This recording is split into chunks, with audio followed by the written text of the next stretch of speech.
अस्सलाम वालेकुम नाज़रीन, एक नई वीडियो के साथ मैं हूं आपका मेज़बान रज़ा अब्बास। थोड़ी तफसील के साथ इस वीडियो में हम बात करेंगे, चूँकि बन्नू के ऊपर जो हमला हुआ है, इसके ताने-बाने कहाँ से मिलते हैं, किसकी नाअहली थी। और आपको याद होगा कि एक ज़माने में एहसान-उल एहसान जो कि एक कल-अदम टीटीपी उनके तर्जुमान हुआ करता था, और फिर उसे सिक्योरिटी इदारों की जानिब से गिरफ्तार भी किया गया, मगर वो फिर अ, एक इबहम से ही रहा, लेकिन बहरहाल वो जेल से निकल गया और वो किसी और मुल्क में जा पहुंचा। उसने इस हमले से मुतल्लिक क्या ट्वीट की है और लाल मस्जिद का इस सारे मामले के अंदर क्या किरदार है, केपी हुकूमत किस तरह से जिम्मेदार है, और इस हमले की जिम्मेदारी किसने कबूल की है, तो इन तमाम नुकात के ऊपर आज के इस वीडियो में हमने बात करनी है। तो सबसे पहले हम ये बात कर लेते हैं कि बन्नू जो कैंट पर हमला हुआ है, ये हमला हुआ कैसे है और इसका पैटर्न क्या था। तो पहले तो ये मामला था कि बारूद से भरी हुई गाड़ी थी, वो कैंट के दरवाजे से हिट करनी थी और उसी तरह आगे जाना था। जो टाइम चुना गया था वो अफ्तारी का टाइम था। अफ्तारी का एक ऐसा वक्त होता है, आपको भी मालूम है, कि जब आपने कोई हत्या के गार्ड भी घर के बाहर को रखा हुआ है, तो अफ्तारी के वक्त उसने भी अफ्तारी ही करनी है, यानी वो भी रिलैक्सेशन वाले मोड में ही होगा, उसने खाना पीना है, क्योंकि सभी जो मुसलमान है वो इसी पैटर्न के ऊपर चलते हैं। मगर ये कुछ अनासिर इन्होंने, आप यहाँ से अंदाजा लगा सकते हैं कि इनका तर्ज अमल कोई मुसलमानों वाला नहीं आप कह सकते, लेकिन बहरहाल इन्होंने अफ्तार का वक्त एक ऐसा चुना कि इन्हें ये मालूम था कि कुछ इंफॉर्मेशन होगी गलबन, या इन्हें वैसे भी मालूम होगा कि अफ्तार का वक्त है, जो सिक्योरिटी होगी कैंट एरिया की जो मेन गेट के ऊपर होगी वो रिलैक्स होगी, अफ्तार के अंदर मसरूफ होगी, और हम उसी दौरान जो है वो हमला कर देंगे। लेकिन जो सिक्योरिटी एहलकार थे, अफवाज पाकिस्तान के जो जवान थे, वो मुतहरिक थे। अब जब उन्होंने देखा कि ये तो मामला वैसा नहीं है कि जैसा कि हम सोच रहे थे, और ये तो एक्टिव खड़े हुए हैं, तो उन्होंने अपने हमले का जो पैटर्न है वो चेंज किया और दीवार को अपना हमले का मरकज बनाया, और बारूद से भरी हुई गाड़ी थी जो टकराएगी, और फिर फायरिंग का तबादला भी किया गया। और आप वो सीसीटीवी फुटेज के अंदर अगर आप वो मनासिर देखें जो सोशल मीडिया के ऊपर चल रहे हैं, तो जब ये गाड़ी जो है वो टकराई बारूद से भरी हुई, तो ऐसे आपको बादल उड़ते हुए जो है वो नजर आते। तो शिद्दत इतनी थी कि मस्जिद थी, और मस्जिद के, चूंकि मैं बार बार कह रहा हूं कि अफ्तार का वक्त था, तो वहां पर लोग मौजूद थे और बच्चे भी मौजूद थे जो अफ्तारी कर रहे थे, नमाज के लिए मसरूफ थे। तो मस्जिद जो है उसकी छत वो मुनहदिम हुई, और जिससे जो लोग हैं वो कुछ जख्मी भी हुए हैं, कुछ शहादतें भी वाक़ हुई हैं। इसी तरह आसपास के जो घर थे वो भी बुरी तरह डैमेज हुए, उनकी भी दीवारें गिरी, और जिनकी वजह से ख़वातीन जो हैं उनकी भी कुछ शहादतें हुई हैं और कुछ जख्मी भी हुए हैं। और वहाँ के लोगों का ये कहना है कि ये हमले के अंदर इतनी शिद्दत थी कि ऐसा लग रहा था कि ये हमारे घर के कहीं पास ही बिल्कुल में ये हमला हुआ है, हालांकि बहुत दूर करके ये बिल्कुल मेन गेट के ऊपर हमला किया गया था। अब इसके अंदर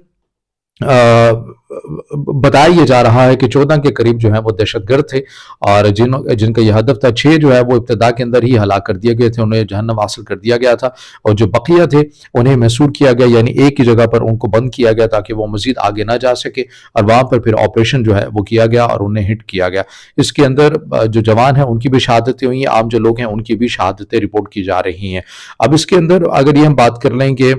लाल मस्जिद का क्या किरदार है, इस हवाले से अगर बात कर लें, तो जो मैंने इब्तदा के अंदर बात की, जो एहसान एहसान जो कि कलदम टीटीपी का तर्जमान हुआ करता था, उसने, वो अभी भी सोशल मीडिया के ऊपर एक्टिव है, और उसने ट्वीट किया कि ये जो हमला किया गया है ये हाफिज गुल बहादुर का ही एक आप ये कह लें कि सब ग्रुप है, उसकी जानिब से जिम्मेदारी कबूल की गई है, और उसी ने ये हमला जो है वो करवाया है। हाफिज गुल बहादुर ने हमला क्यों करवाया है, एहसान एहसान ही कह रहा है। एहसान एहसान के बकौल वो ये कह रहा है कि ये एक इंतकामी कार्रवाई थी। इंतकामी कार्रवाई किस चीज़ का इंतकाम, कि लाल मस्जिद में जो मौलाना अब्दुल अजीज हैं उनकी अहलिया को गिरफ्तार किया हुआ है पुलिस की जानिब से, उसके रद्दअमल के तौर के ऊपर ये अटैक किया गया है। उसी को नाम दिया गया है कि ये इंतकाम है कि आप उन्हें रिहा नहीं कर रहे, तो उसकी बिना के ऊपर हमने ये हमला किया है। अब ये बड़ी एक सवेर और संजीदा किस्म की बात है कि वफाक में बैठा हुआ एक ऐसा शख्स जो कि असलहा लहरा कर आपके सिक्योरिटी एहलकारों को धमकियां भी दे रहा हो कि आप मुझे हाथ भी नहीं लगा सकते, और लाल मस्जिद में इस वक्त जो माहौल बना हुआ है कि किस तरह से आसपास की उनकी जो तालिबात हैं वो गिरदो नवा का जो एरिया है वो उसे अपने कंट्रोल में ले लेती हैं और मुजाहरे करते हुए नजर आते हैं, मुसल्ला चीज़ों के साथ, डंडों के साथ, और मौलाना अब्दुल अजीज तो आपको हथियारों के साथ भी नजर आते हैं। इसमें पहले भी ऑपरेशन किया गया था और उस वक्त भी एक सिंपैथी वाला अंसर था इनके साथ, मगर उसके बाद भी बहुत सारी चीज़ें अभी सामने आ रही हैं जो एहसान ने ट्वीट किया है। तो ये तमाम चीज़ें रियासत की गालिबन कमज़ोरी नज़र आती है जो मुकम्मल इस चीज़ का खात्मा नहीं कर पाई। अब बात कर लेते हैं कि खैबर पख्तूनख्वा हुकूमत की नाअहली किस तरह से है। अब दीगर तमाम सूबों में, बिलखसूस अगर मैं बात करूँ सिंध की, میں پنجاب کی بات کروں تو یہاں پر آپ کو سی ٹی ڈی جو ہے وہ متحرک نظر آتے ہیں، یہاں کے لیے باقاعدہ طور کے اوپر بجٹ رکھا جاتا ہے، ایسے جتنے بھی واقعات ہوتے ہیں اس کے لیے سی ٹی ڈی متحرک رہتی ہے اور سی ٹی ڈی اپنے طور کے اوپر ہی کاروائیاں کرتی ہے۔ سندھ کے اندر بھی ایسے کوئی معاملہ ہوتا ہے تو پولیس ہی اپنے تمام تر نگرانی کے اندر اس کو ہینڈل کرتی ہے، پنجاب کے اندر بھی ایسے کوئی معاملہ ہو تو پنجاب میں سی ٹی ڈی ہی اپنے طور کے اوپر متحرک ہوتی ہے اور اس کو ہینڈل کرتی ہے۔ مگر بدقسمتی سے خیبر پختونخوا میں یہ رواج بن گیا ہے، یہ کنسرٹ بن گیا ہے، میں بارہا یہ کہہ چکا ہوں کہ خیبر پختونخوا کی حکومت ایسا لگتا ہے کہ ارادی طور کے اوپر اپنی صوبے کے اندر اپنی جو رٹ ہے اس کو نہیں منوانا چاہتی، تاکہ تمام کی تمام جو ذمہ داری ہے وہ افواج پاکستان کے اوپر ہے، چونکہ ان کی لڑائی چل رہی ہے اسٹیبلشمنٹ سے ایک سیاسی معاملے کے اوپر کہ آپ ہمیں وزیر اعظم نہیں بنا رہے، تو اس بنا کے اوپر تمام کی تمام ذمہ داری کو عائد کیا جاتا ہے افواج پاکستان کے اوپر۔ آپ دیکھ لیں کہ سی ٹی ڈی کے نام کے اوپر خیبر پختونخوا حکومت میں اتنا لاکھوں اربوں کا بجٹ جو ہے وہ منظور ہوا، اب وہ کھایا گیا، مگر ابھی تک خیبر پختونخوا حکومت میں خیبر پختونخوا میں سی ٹی ڈی کوئی وجود آپ کو نظر نہیں آتا۔ یہ واحد صوبہ ہے جس کی پولیس بھی آپ کو احتجاج کرتی ہوئی نظر آتی ہے، یہ کرم کا معاملہ ہو تو ہینڈل نہیں کر سکتی، یہ بنو کے اوپر حملہ ہوا یہ اس کو ہینڈل نہیں کر سکتی ہے، یہ ڈی آئی خان ہو گیا، ٹانک ہو گیا، لکی مروت ہو گئی، یہ ایسے ایریاز ہے جہاں پر یہ بتایا جاتا ہے کہ خیبر پختونخوا حکومت کی کوئی رٹ ہی نہیں ہے بلکہ طالبان کے پاس ہی ہوتا ہے، ان کے پاس ہی انہوں نے ٹیک اوور کیا ہوتا ہے۔ اگر گورنر نے سی ایم نے اگر کوئی موو کرنا ہے تو افواج پاکستان اور ایف سی کی ہائی لیول کے جو پروٹوکولز ہیں ان میں ان کی موومنٹ ہوتی ہے، تو اس قسم کی صورتحال ہے صوبے میں، مگر خیبر پختونخوا کی حکومت کو فقط ایک کام آتا ہے، وہ یہ کام آتا ہے اب چاہے وزیر اعلیٰ کوئی بھی ہو، جب تک پرویز خٹک وزیر اعلیٰ تھے تو انہوں نے اسلام آباد کے اوپر چڑھائی کی، محمود خان کے دور میں ظاہر ہے پاکستان تحریک انصاف کی حکومت وفاق میں تھی، اس وقت آپ کو نہیں ملا،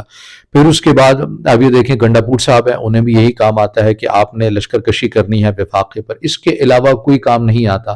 دو کام بلکہ آپ یہ کہہ لیں، ایک افواج پاکستان کے اوپر ذمہ داری ڈالنا، آپ تمام سوشل میڈیا کے اوپر دیکھ لیں، مراد جو ہیں ان کے پاکستان تحریک انصاف کے مراد سے وہ کھلم کھلا جو ہے کہیں سے چھپ کر افواج پاکستان کے اوپر تنقید کر رہے ہیں، دیکھیں جی آپ کی غلطیوں کی وجہ سے جنگ آ گئی۔